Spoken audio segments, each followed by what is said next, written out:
And today, we're tackling a question that's probably crossed your mind if you've ever tried to learn English. How do I actually remember all these new words? It can feel overwhelming. Absolutely. It's like Yeah. you're constantly adding to this giant mental dictionary, but the words just seem to slip away. Well, our goal today is to show you that expanding your English vocabulary doesn't have to be a chore. In fact, we're going to explore some surprisingly fun and easy methods that you can start using right away. And we're drawing inspiration from a fantastic resource, the English Speak Up Academy. They have a knack for making language learning engaging and accessible. So let's kick things off with a technique that might sound a little intimidating at first, mnemonics. Mnemonics, those sound kind of like Like something out of a science textbook? Yeah. Well, don't worry, they're actually just memory tricks. memory tricks. Okay, I'm intrigued. How do these memory tricks help us with English vocabulary? They work by creating vivid, often silly associations with words. Let's say you're trying to remember the word gigantic. Okay, gigantic. Imagine a giant elephant wearing a monocle and a tiny top hat. Okay, I can picture that, kind of a dapper giant elephant. But how does that help me remember the word? The image is so outlandish that it's almost impossible to forget. And whenever you encounter the word gigantic, that image will pop into your head. So it's all about associating the word with something memorable, even if it's a little bit absurd. Exactly. The sillier, the better. I like that. Can you give me another example? Sure, how about this one? You want to learn the word cat.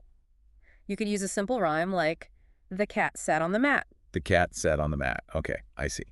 The rhyme helps solidify the word in my mind. That's the power of association at work. It helps anchor new vocabulary in your long-term memory. So we've got these fun visuals and rhymes, but what about learning words in context? How does that fit into the picture? Learning in context is crucial because it gives words meaning and purpose. Instead of just memorizing apple as a fruit, try using it in a sentence. Like, I eat a juicy red apple every morning for breakfast. Exactly. Now, apple isn't just a random word. It's connected to a specific scenario. It has a life of its own. And this is something the English Speak Up Academy really emphasizes, isn't it? Seeing words in action.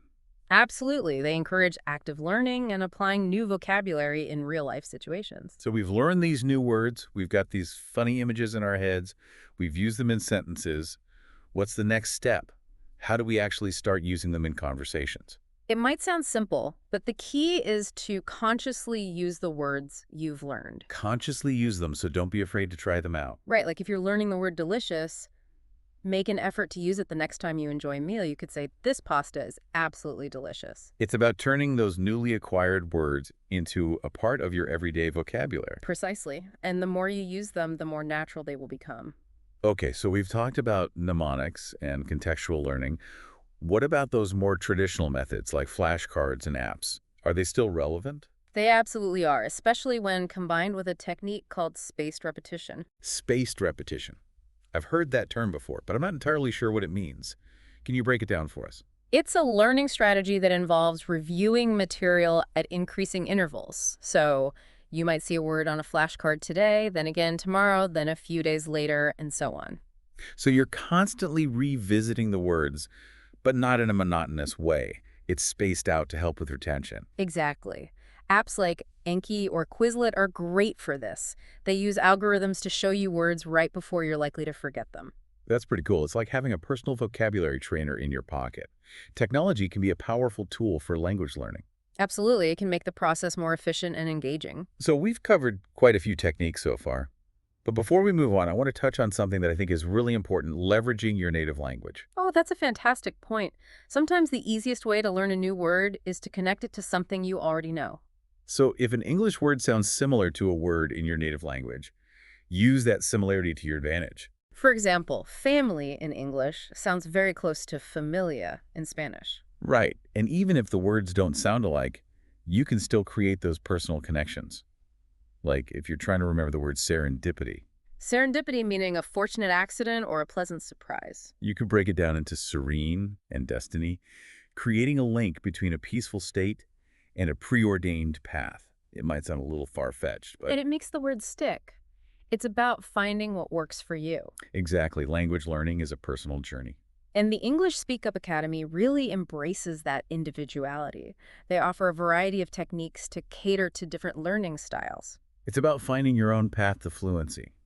But let's be honest, sometimes learning new words can feel like a chore. It doesn't have to be. Think about the things you already enjoy, like watching movies, listening to music, or even playing games. Imagine watching an English movie with subtitles. Hmm.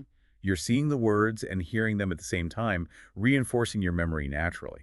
And music is fantastic too. Listening to English songs and looking up the lyrics can make learning fun and improve your pronunciation. It's about finding ways to integrate English into your life in a way that feels organic and enjoyable. Like adding a splash of color to your daily routine. So how about you? What are some of your favorite ways to learn new words outside of the traditional methods? Personally, I find that engaging in discussions about current events or thought-provoking topics helps me encounter new vocabulary organically. It's like learning without even realizing it. It's about immersing yourself in the language and letting it become a part of your everyday life. Precisely. And the English Speak Up Academy provides a supportive environment for that. They have a great community where learners can practice their English skills, experiment with different techniques, and connect with fellow language enthusiasts. It sounds like they've created a dynamic space where learning is not just an activity, but a shared experience. No. But you know what would really bring all these techniques to life? I think I know where you're going with this. Some role plays. I'm game if you are. Let's dive in. Okay, so let's imagine we're at a cafe enjoying some pastries and coffee. Sounds lovely. And you want to use the word scrumptious to describe your pastry, but you don't want to just blurt out, "My pastry is scrumptious."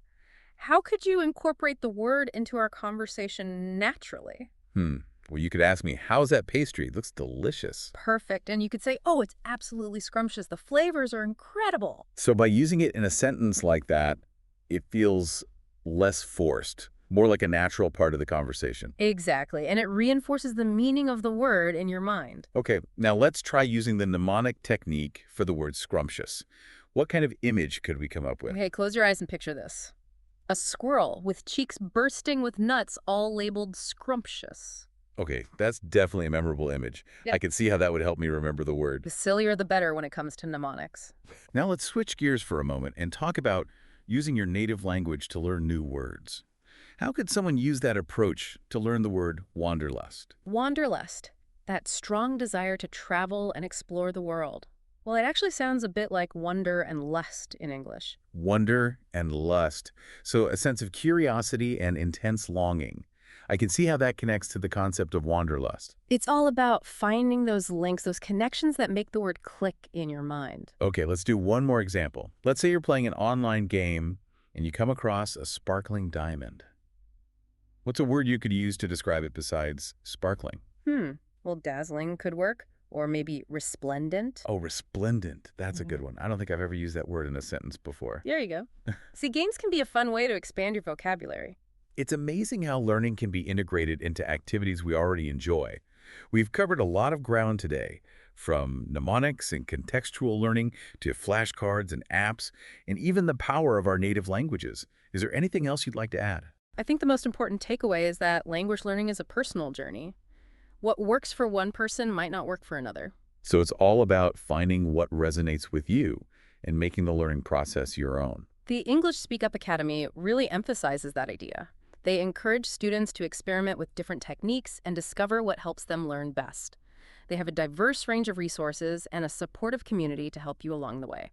It sounds like they've created a really nurturing environment for language learners.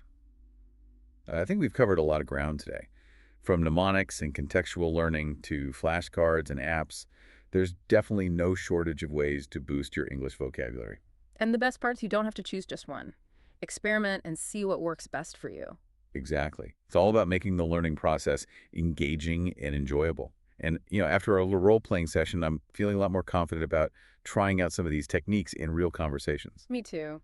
It's amazing how even a little bit of practice can make a big difference. Speaking of practice, the English Speak Up Academy seems like the perfect place to put all this knowledge into action. Absolutely. They have such a supportive community and so many resources to help you on your language learning journey.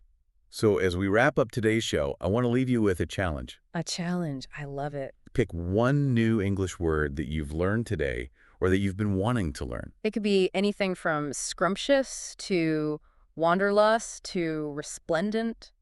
And try using it in a conversation this week. Don't be afraid to experiment and have fun with it. You might be surprised at how quickly those new words become a natural part of your vocabulary. Remember, learning a new language is a marathon, not a sprint. So enjoy the journey and celebrate your progress along the way. Well said. Thanks for joining us today and happy learning.